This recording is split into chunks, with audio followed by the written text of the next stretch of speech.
जय जोहार, जय आदिवासी साथियों।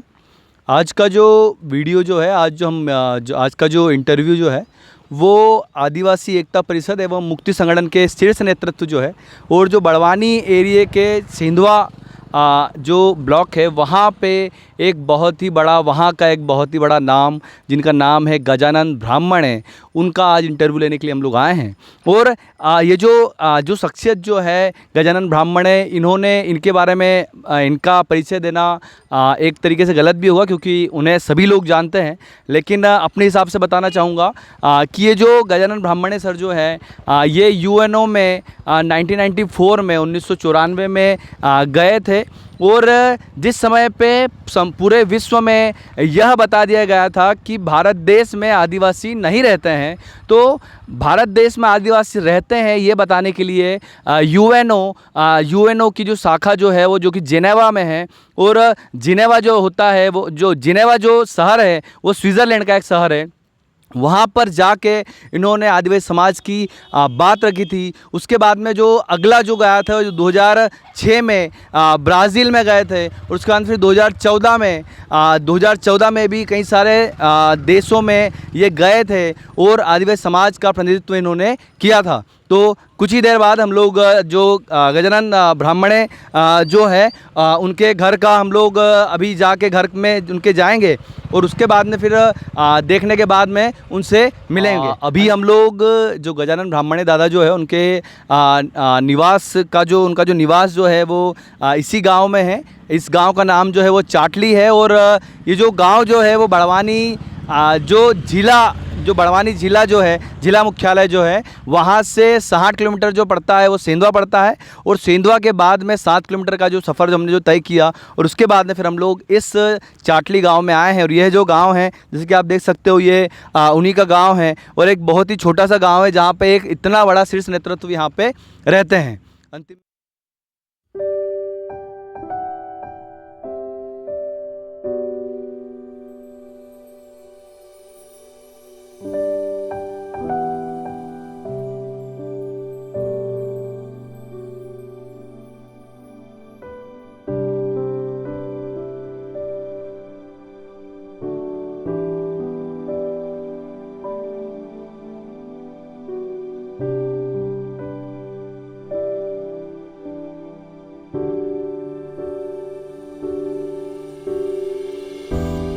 जैसा कि साथियों हम लोग अभी के समय में गजानन दादा के घर आ चुके हैं, और जैसे कि आप लोग यहाँ पे देख सकते हो कि ये जो इनका जो पूरा जो एरिया है ये पूरा दादा का ही घर है, और यहाँ पे ये भी उन्हीं का घर है। और उसके बाद में फिर हम लोग यहाँ से आगे जाएंगे तो इस साइड में उनके जो पशु जो हैं वो रखे जाते हैं, और यहाँ पे जो है उन्होंने मुर्गा पालन और बकरी पालन भी रखा है या ये वाली जगह पे। और यहीं से हम लोग अगर यहाँ से और आगे आते हैं तो ये भी इधर का पूरा उनका घर देखने को मिलता है। और अब हम लोग फाइनली आप दादा गजानन ब्राह्मणे से मिलने जा रहे हैं। अंतिम में अब हम लोग फाइनली दादा के घर में आ चुके हैं और दादा के पास में भी आ चुके हैं। जैसे कि हमारे साथ में आप दादा गजानन ब्राह्मणे हमारे साथ में मौजूद हैं, और दादा से हमारी बातचीत को शुरुआत करेंगे। और उसमें जो पहला जो प्रश्न दादा से है वो यह है कि दादा आपका जन्म कहाँ पे हुआ, आपका स्कूलिंग कहाँ पे हुई, आपका एजुकेशन कहाँ तक हुआ, यही हमारा पहला प्रश्न रहेगा।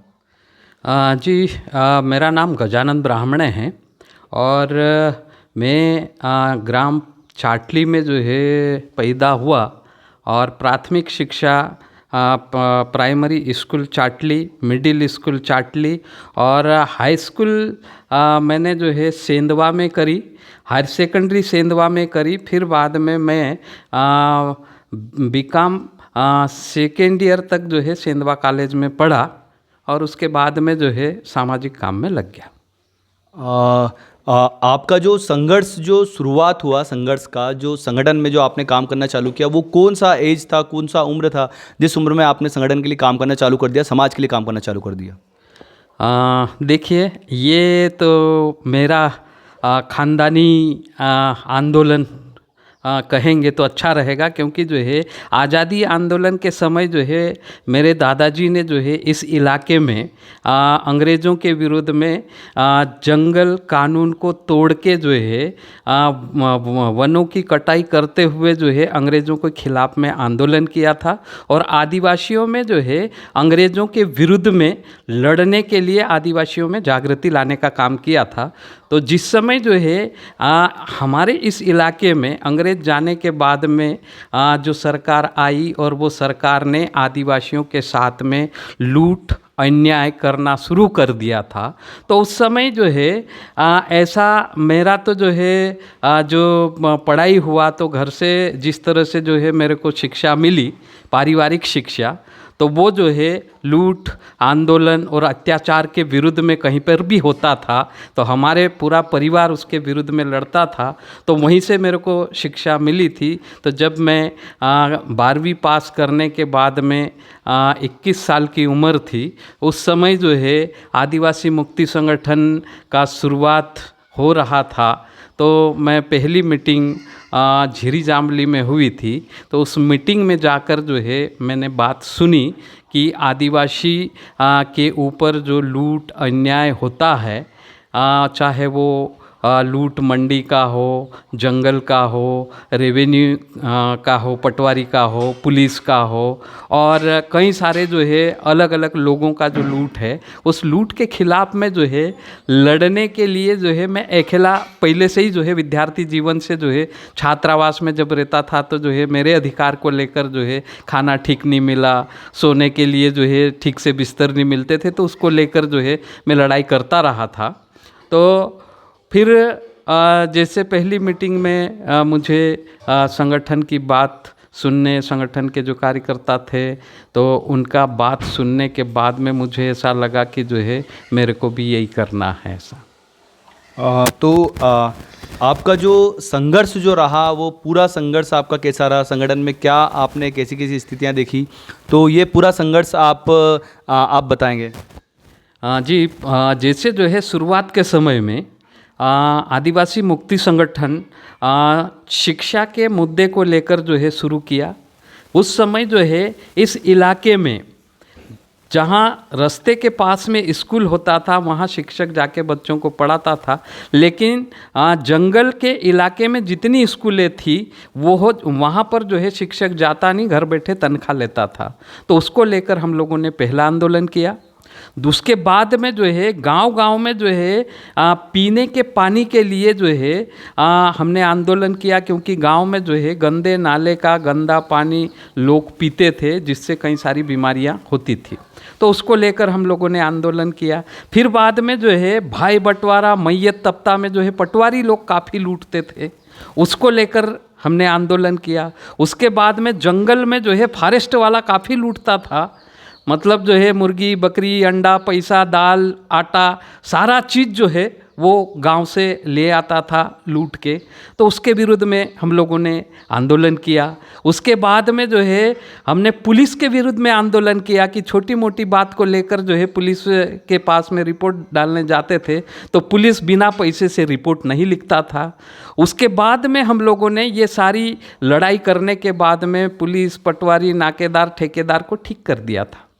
तब जो है आगे फिर बाद में जो है मंडी की लड़ाई हमारी बहुत बड़ी लड़ाई थी, क्योंकि व्यापारी के विरुद्ध में लड़ना वो मुश्किल की लड़ाई थी। तो मंडी में जो है कोई भी माल लेके जाते थे तो मंदिर के नाम पे सुपड़ी से जो है लेते थे। एक व्यापारी की एक महिला होती थी, वो झाड़ू से जो है किसानों का माल ले जाती थी। वहाँ जो है कांटा लगता था तो वो तोल जो है अपने पैर से जो है उसको ऊंचे नीचे करके जो है वो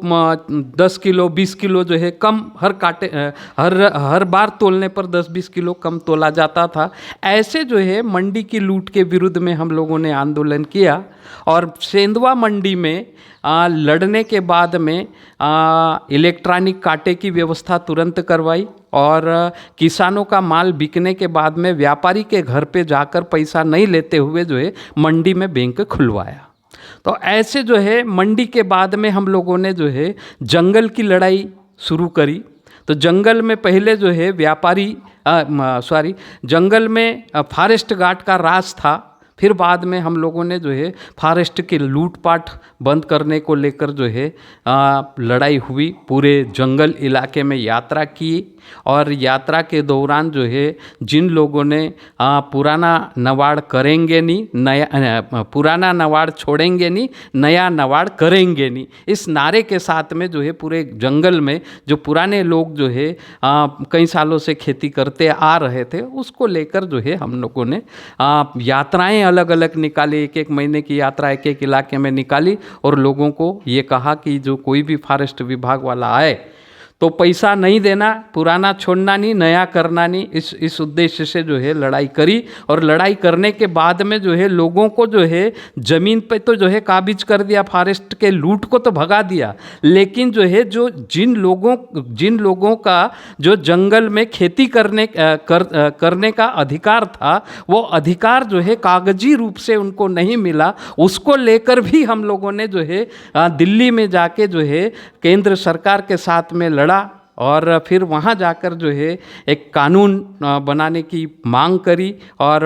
वहाँ राज्यसभा और लोकसभा में वो कानून जो है वन अधिकार मान्यता कानून 2006 के रूप में जो है लड़के हम लोगों ने लाया है। उस कानून के जरिए से जो है हमारा ये मांग था कि जिस प्रकार से जो है हजार साल पहले इस देश में सिर्फ आदिवासी रहता था, इस इलाके में आदिवासी रहता था, लेकिन जो है बारी बारी से लुटेरा वर्ग आने के बाद में हमारे देश के टुकड़े टुकड़े करके वो लोग जो है हमको राज्य में बांटे,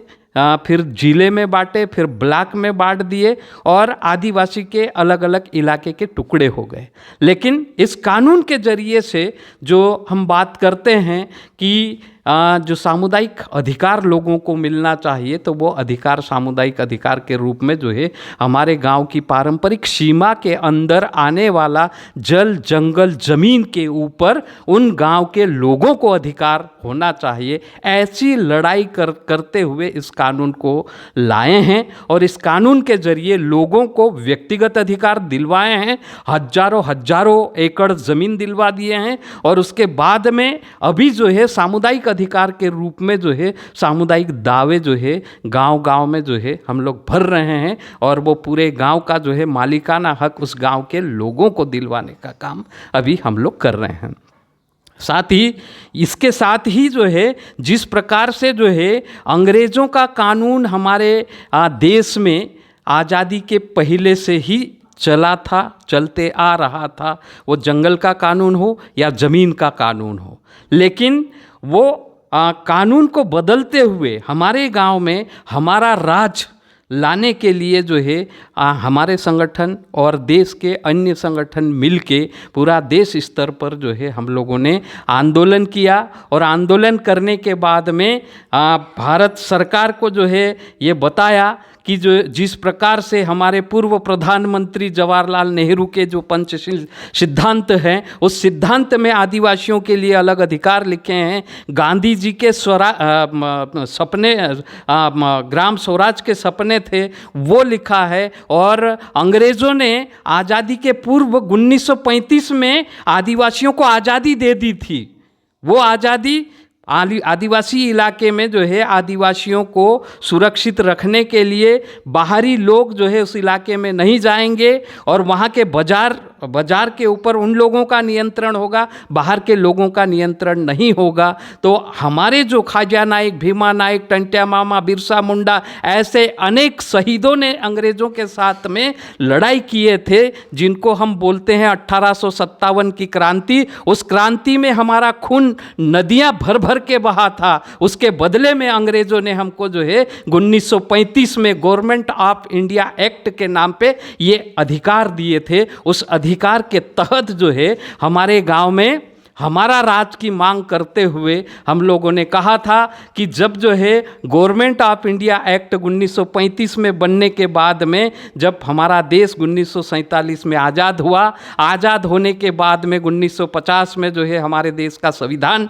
लिखाया गया। उस संविधान में जो गवर्नमेंट ऑफ इंडिया एक्ट के तहत जो हमको अधिकार दिए थे, उन अधिकारों को संविधान की 5वीं और 6ठी अनुसूची में जो है रखा गया है। वो 5वीं और 6ठी अनुसूची को अलग अलग क्षेत्र में उनको रखा है। तो हमारे इलाके में जो जैसे 5वीं अनुसूची का इलाका हमारा इलाका बोला जाता है, तो हमारे इलाके में 5वीं अनुसूची लागू है, लेकिन सरकार ने जानबूझ के उसके नियम नहीं बनाकर हमको जो है सिर्फ संविधान में अनुसूची रखने के बाद में हमको जो है लालसा दे दी कि तुमको सारा अधिकार मिल गया, लेकिन उसका नियम नहीं बनने से जो है हमको वो अधिकार नहीं मिला है। आज़ादी के बाद में अंग्रेजों के समय तो हम स्वतंत्र हो गए थे 1935 में, लेकिन आज़ादी मिलने के बाद में वापस हम गुलामी की ओर जो है जा रहे थे।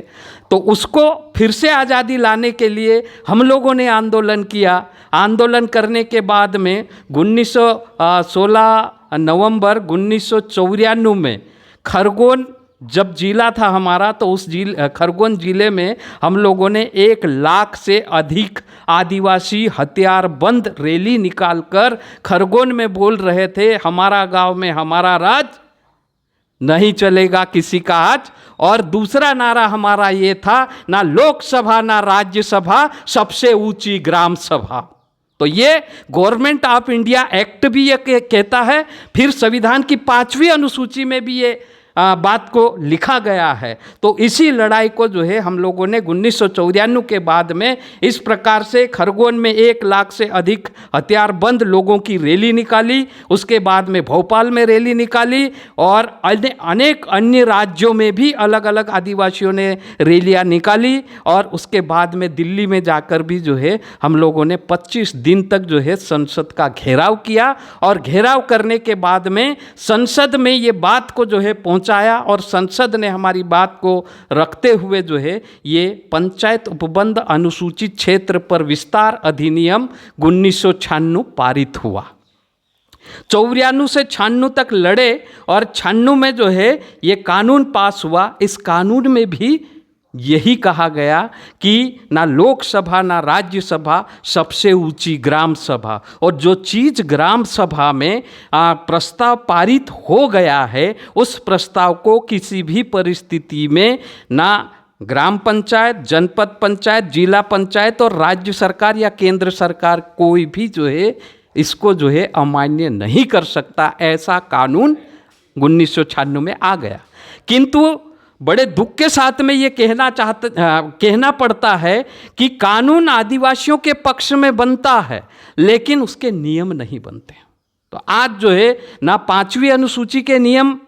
नहीं बने, और ना ही जो है पेशा कानून पंचायत उपबंध अनुसूचित क्षेत्र पर विस्तार अधिनियम 1996 के नियम मध्य प्रदेश सरकार ने आज तक नहीं बनाए हैं, जिसके कारण आदिवासी को आज भी स्वतंत्र पूर्वक निर्णय लेकर अपने अधिकार पाने का अधिकार जो है नहीं मिला है। तो हम लोग साथियों जो है इस प्रकार से 2 कानून को लाने में ये लड़ाई हमारी हुई। उसके बाद में हम लोगों ने जो है जिस प्रकार से सरकार क्या क्या काम करती है, सरकारी तंत्र क्या क्या काम करता है, लोगों को पता नहीं होता है। इसलिए जो है हम लोगों ने दूसरी लड़ाई ये करी कि जो सरकार काम करे या सरकारी तंत्र काम करे, तो वो जानकारी लोगों तक होना चाहिए। इसलिए जो है हमने सूचना के अधिकार अधिनियम के तहत जो कानून पास हुआ है, उस कानून को लेकर भी हम लोगों ने लड़ाई की। उसके बाद में लोगों को जो है रोजगार नहीं मिलता है। सरकार की जिम्मेदारी होती है कि लोगों को रोजगार देना चाहिए। जैसे साथियों के अभी हमारे साथी युवा साथी जो है आंदोलन कर रहे कि हमको रोजगार चाहिए, तो युवा नौकरी की मांग कर रहा है, लेकिन हम लोगों ने जो है हाथ से काम हमको चाहिए, ऐसा करके हम लोगों ने जो है पूरे इस इलाके में, फिर पूरे प्रदेश भर में, पूरे देश भर में हम लोग लड़े कि लोगों को जो है रोजगार मिलना चाहिए। रोजगार कैसे मिलना चाहिए उसको लेकर जो है देश भर में लड़ाई करी, और लड़ाई करने के बाद में रोजगार गारंटी कानून पास करवाया, जिस कानून के तहत अगर कोई गरीब आदमी को काम चाहिए तो सरकार से जो है वो काम मांगेगा, तो उसको जो है काम मांगने पर जो है तुरंत 15 दिन के भीतर जो है 7 दिन के भीतर उसको काम देना चाहिए और साप्ताहिक मजदूरी देना चाहिए, और साप्ताहिक नहीं होगी तो 15 दिन में जो है उसको किसी भी परिस्थिति में मजदूरी देना चाहिए। अगर 15 दिन में मजदूरी नहीं मिलती है तो उसको जो है बेकारी भत्ते के रूप में पैसा मिलना चाहिए, उस गरीब को जो है रोजगार के रूप में जो है पैसा मिलना चाहिए। दूसरा जो है कि काम मांगा है लेकिन जो है संबंधित विभाग या संबंधित पंचायत जो है काम मांगने वाले को काम नहीं देती है तो उसको बेकारी भत्ता जो है मिलना चाहिए। ये कानून में हम लोगों ने सुविधा करवाई है। तो इस प्रकार से कानूनी रूप से हम लोगों ने ये बदलाव जो है आज़ादी के बाद में जो आदिवासियों को कानूनी अधिकार नहीं मिले थे, नए जो अंग्रेज़ों के कानून को हटाकर जो इस देश के स्वतंत्र लोगों के कानून होना चाहिए थे, वो कानून बनाने का काम हम लोगों ने किया है। लेकिन जो है सरकार जो है आज भी हमको गुलाम की तरह देखती है और गुलाम होने के कारण ही जो है आज भी उसके नियम नहीं बनाती है और हमको जो है दबा के, डरा के, धमका के और कैसे हमको जो है वो लूटेगी करके जो है लूटने के लिए जो है हमारे जो कानून है उसके नियम नहीं बना रही है। तो इस प्रकार से जो है हमारी लड़ाई जो है ज़मीनी स्तर पे हुई है और फिर राज्य स्तर, जिला स्तर और राष्ट्र स्तर पर भी जो है आदिवासी मुक्ति संगठन ने लड़ाई करी और लड़ाई करने के बाद में ये अधिकार जो है पाए हैं।